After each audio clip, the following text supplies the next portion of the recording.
Hello students, good morning. 10वीं class में कल हमने नया चैप्टर स्टार्ट किया था, छठा, रासायनिक अभिक्रियाएं और उत्प्रेरक।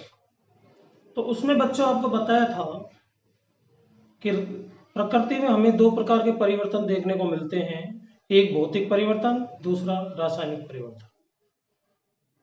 दोनों परिवर्तनों में हमने अंतर देखा, चार चार पांच पांच अंतर थे, वो हमने देखे थे, बोर्ड पे लिखे भी थे, आपको समझाए थे। ठीक है। इसके बाद जो टॉपिक आया था वो था रासायनिक समीकरण। यहाँ से अपन दोबारा से करते हैं। कल इसका कुछ मैंने इसके बारे में आपको इंट्रोड्यूस किया था, इंट्रोडक्शन दिया था, लेकिन इसी टॉपिक को अपन अब दोबारा से लेते हैं और इसके बारे में पूरी डिटेल आज पढ़ते हैं अपन।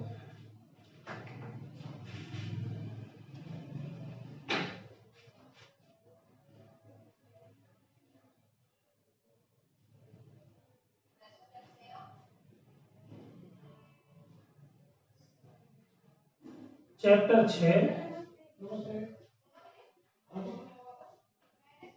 रासायनिक अभिक्रियाएं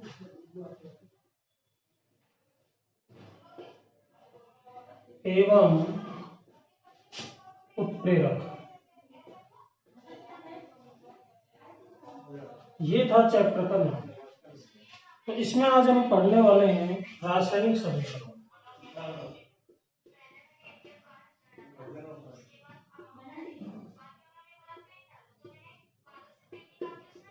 जैसे बच्चों हमने एक छोटा सा उदाहरण लिया, कल भी बताया था कि हाइड्रोजन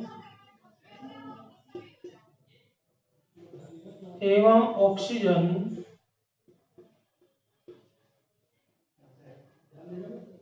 परस्पर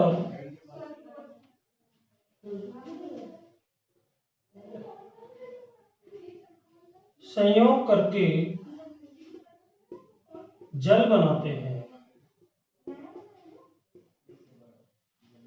हाइड्रोजन और ऑक्सीजन परस्पर संयोग करके क्या बनाते हैं? जल। अब ये तो हमने एक वाक्य के रूप में लिखा। इसी को यदि हम रूपांतरित कर देते हैं किसमें?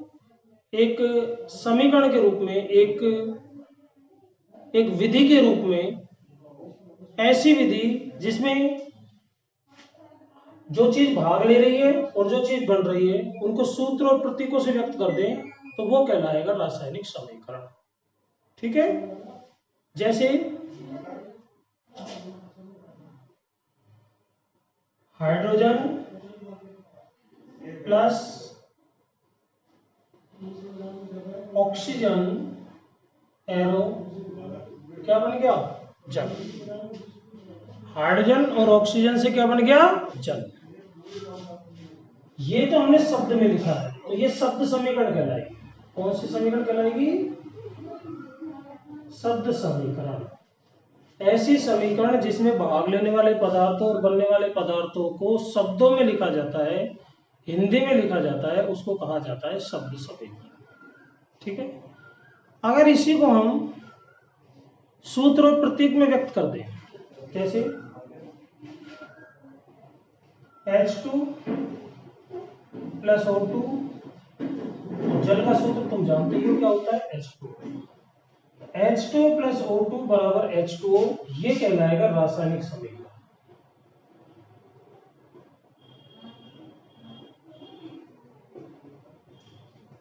क्या कहलाएगा? रासायनिक समीकरण। तो रासायनिक समीकरण की परिभाषा क्या हुई? देखिए, जो चीज भाग लेती है किसी भी रासायनिक प्रक्रम में, रासायनिक अभिक्रिया में, जो चीज भाग लेती है उसको तो कहा जाता है क्रियाकारक, और जो चीज बनती है उसको कहते हैं क्रियाफल। तो यहां पर H2 और O2 तो क्या है? क्रियाकारक या अभिकारक।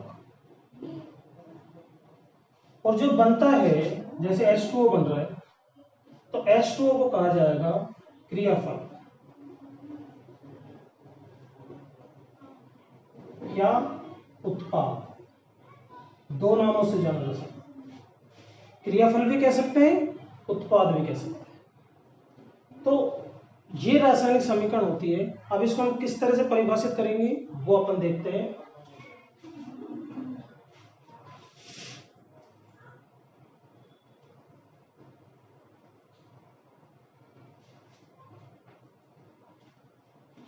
किसी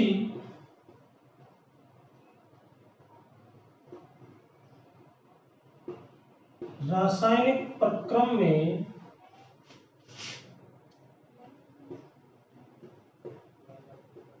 भाग लेने वाले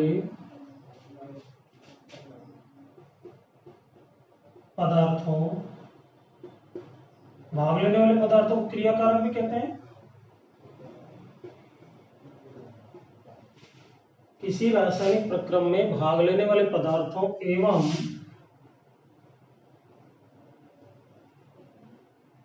बनने वाले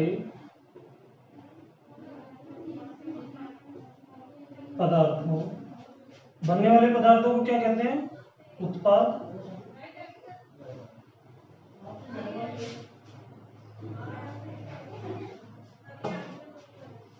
बनने वाले पदार्थों को सूत्र व प्रतीकों द्वारा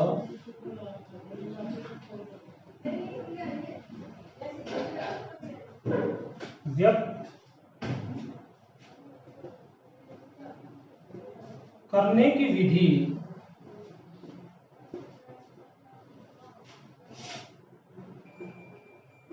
रासायनिक समीकरण कहलाती है।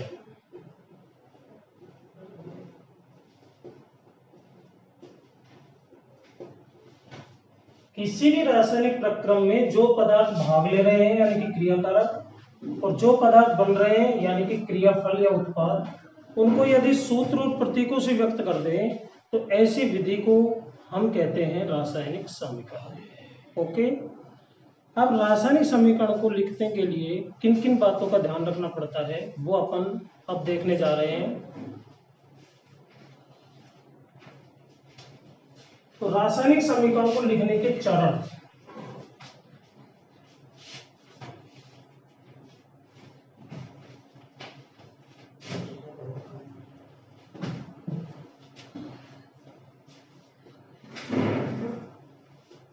रासायनिक समीकरण को लिखने के चरण।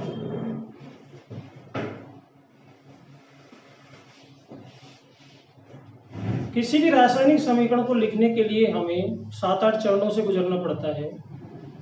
वो कौन कौन से हैं वो हम एक एक करके उदाहरण सहित देख रहे हैं। सबसे पहला चरण है नंबर 1,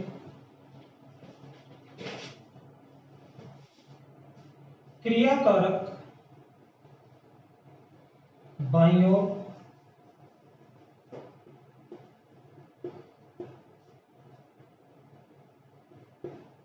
तथा क्रियाफल दाईं ओर लिखे।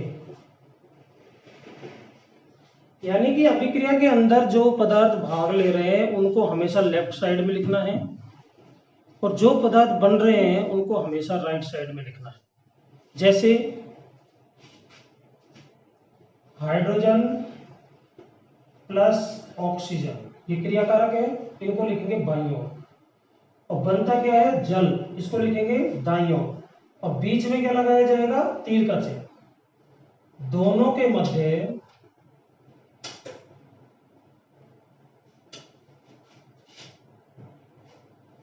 तीर का चिन्ह यानी कि ऐसे एरो लगाए। ये क्रियाकारक है, ये क्रियाफल है, दोनों के बीच में क्या लगाया जाएगा? एरो लगाया जाएगा, अर्थात तीर का चिन्ह लगाया जाएगा। तो पहला स्टेप तो हो गया। सेकंड, यदि क्रियाकारक या क्रियाफल एक से अधिक है एक से अधिक है तो उनके मध्य कौन सा चिन्ह लगाएंगे? प्लस। जैसे यहां पर क्रियाकारक दो है, हाइड्रोजन और ऑक्सीजन, तो दो क्रियाकारक होने के कारण उनके बीच में हमने कौन सा चिन्ह लगाया है? प्लस का। तो यदि क्रियाकारक एक से ज्यादा है या उत्पाद एक से ज्यादा है तो उनके बीच में प्लस चिन्ह का उपयोग करेंगे। प्लस चिन्ह का प्रयोग करें। ये हो गया सेकंड स्टेप। थर्ड,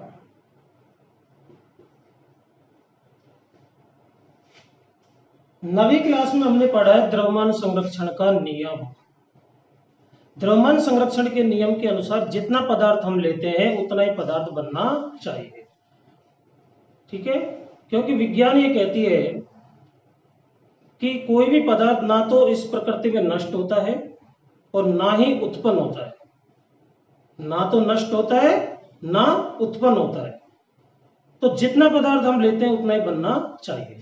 अब यदि हम यहाँ पर देखें इस समीकरण को, तो हाइड्रोजन इसमें दो है, यहाँ पर भी दो ही प्राप्त हो रहे हैं। ऑक्सीजन लिए दो है लेकिन प्राप्त हो रहा है एक, अर्थात एक का क्या हो गया? नुकसान हो गया, हानि हो गई, एक समाप्त हो गया। लेकिन ऐसा नहीं होना चाहिए, क्योंकि जितना हम द्रव्यमान लेते हैं उतना ही प्राप्त होना चाहिए। तो ऑक्सीजन यदि हमने दो लिए हैं तो दो ही बनने चाहिए। इसलिए हम समीकरण को क्या करते हैं? संतुलित करते हैं। जो समीकरण संतुलित नहीं होती उसको कहा जाता है कंकाली समीकरण। ये कौन सी समीकरण है इस वक्त? कंकाली समीकरण। तो अगर कोई समीकरण कंकाली है अर्थात असंतुलित है तो उसको संतुलित करेंगे। तो तीसरा स्टेप यही है, असंतुलित समीकरण को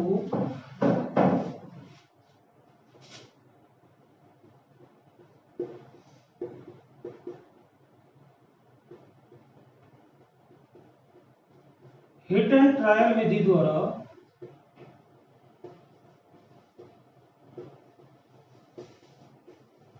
असंतुलित समीकरण को हिट एंड ट्रायल विधि द्वारा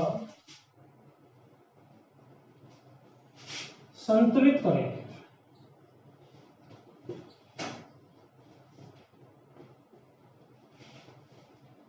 अब इसे कैसे संतुलित करते हैं वो हम 3-4 समीकरण लेकर के देखते हैं।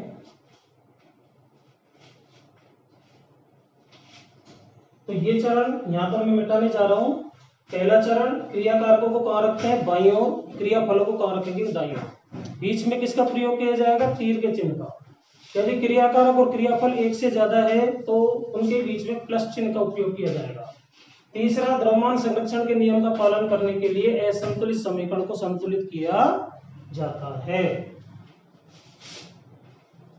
अब तीसरे चरण को आगे बढ़ाते हुए कि हिट और ट्रायल विधि से किस तरह से हम संतुलित करते हैं, इसकी एक ट्रिक मैं आपको बताने जा रहा हूं। जब भी किसी समीकरण को संतुलित करना हो, आप एक नियम याद रखना, सबसे ज्यादा जिसका परमाणु है उसको संतुलित कर लो। ये नियम आपको दुनिया की किसी किताब में नहीं मिलेगा। ये ट्रिक है आपके लिए। पूरी समीकरण में देखो, सबसे ज्यादा संख्या कौन से तत्व की है उसको पहले बैलेंस कर लो, बाकी का अपना आप समीकरण संतुलित होता चला जाएगा। जैसा कि हमने एक समीकरण लिखी H2 प्लस O2, क्या प्राप्त हुआ था? H2 यानी कि जल। अब इसको संतुलित कैसे करेंगे? हाइड्रोजन इधर है 2, ऑक्सीजन इधर है 2, ये LHS की बात हो रही है, लेफ्ट हैंड साइड यानी बाईं ओर। RHS में H है कितने? 2, O कितने हैं? 1। तो ये तो संतुलित है परंतु ये संतुलित नहीं है। तो इनको संतुलित करने के लिए यहां से मल्टीप्लाई कर देंगे, किससे? 2 से। 2 एकम 2। तो इधर की साइड 2 लगा दो। अब 2 लगाया तो ये नाराज हो गया, ये हो गया कितना? 4 हो गया। तो इसको 4 बनाने के लिए क्या कर देंगे? इसको मल्टीप्लाई कर देंगे, किससे? 2 से। 2 दूनी 4। तो यहाँ पर जहाँ एच है उसके सामने कितना लगा देंगे 2। अब ये समीकरण कहलाएगी संतुलित रासायनिक समीकरण। ठीक है, इस तरह से आप इसको संतुलित कर सकते हैं रासायनिक समीकरण। नेक्स्ट चरण है नंबर 4।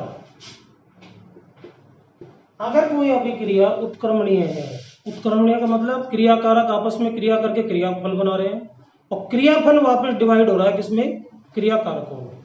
ऐसे समीकरण को रिवर्सेबल रिएक्शन यानी कि उत्क्रमणीय अभिक्रिया कहते हैं। तो उत्क्रमणीय अभिक्रियाओं के बीच में हमेशा ये चिन्ह लगाओगे उत्क्रमणीय का, जैसे A+B, कोई भी वैसी कल्पना करिए हमने, कोई होगी कह दो A और B, और इन्होंने मिलकर बनाया C और D, लेकिन उसी वक्त C और D ने आपस में क्रिया करके बना लिया A और B, अर्थात ये जो अभिक्रिया है ये साम्यावस्था में कभी पूरी नहीं होगी। जैसे अमोनिया बनाने की जो हेबर विधि है, अमोनिया बनाने की हेबर विधि में यदि हम उत्प्रेरक का प्रयोग नहीं करते हैं तो वो अभिक्रिया कभी पूर्ण नहीं होगी। H2 और N2 अभिक्रिया करके NH3 बनाएंगे और NH3 वापस टूट जाएगा किसमें, H2O2। तो इस तरह की अभिक्रियाओं में जो क्रियाकारक क्रिया करके क्रियाफल बनाते हैं और क्रियाफल आपस में क्रिया करके क्रियाकारक बनाते हैं, इसमें इस चिन्ह का प्रयोग किया जाता है। इस चिन्ह को कहा जाता है उत्क्रमणीय। इसमें 2 भाग होते हैं, ये जो इस तरह का चिन्ह लगाते हैं इसको कहते हैं अग्र, और ये जो पीछे की साइड होता है इसको कहते हैं प्रतीप। तो अग्र अभिक्रिया, प्रतीप अभिक्रिया। अग्र मतलब आगे की ओर चल रही है, प्रतीप मतलब पीछे की ओर चल रही है। तो ऐसी अभिक्रियाएं जो दोनों साइड चलती है उन अभिक्रियाओं को कहा जाता है उत्क्रमणीय अभिक्रिया, और उत्क्रमणीय अभिक्रिया के लिए ये चिन्ह, ये साइन प्रयोग में किया जाता है। नेक्स्ट 5वां, अगर अभिक्रिया में कोई उत्प्रेरक काम में आ रहा है, ताप दाब काम में आ रहा है, तो उनको तीर के चिन्ह के ऊपर या नीचे लिखा जाता है। उत्प्रेरक, ताप, दाब, इनको कहां लिखेंगे, या तो तीर के चिन्ह के ऊपर, ऊपर जगह नहीं हो तो नीचे लिखे। अगर किसी अभिक्रिया में ऊष्मा उत्पन्न हो रही है तो प्लस ऊष्मा लिख दो, ऊष्मा क्षेपी अभिक्रिया के लिए। और अगर किसी अभिक्रिया में ऊष्मा का अवशोषण हो रहा है तो माइनस ऊष्मा लिख दो। माइनस मतलब कम हो रही है, प्लस मतलब वृद्धि हो रही है। तो ऊष्मा क्षेपी अभिक्रिया के लिए तो प्लस ऊष्मा लिख देंगे लास्ट में। जैसे मान लीजिए A+B, इन्होंने अभिक्रिया करके बनाया C+D, प्लस कुछ ऊष्मा भी बन रही है मान लीजिए, तो ऊष्मा उत्पन्न होने के कारण इसको लिख देंगे प्लस ऊष्मा।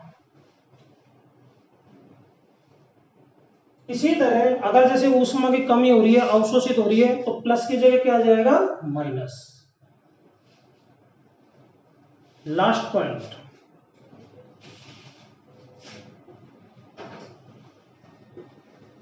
अवस्था कैसे लिखते हैं।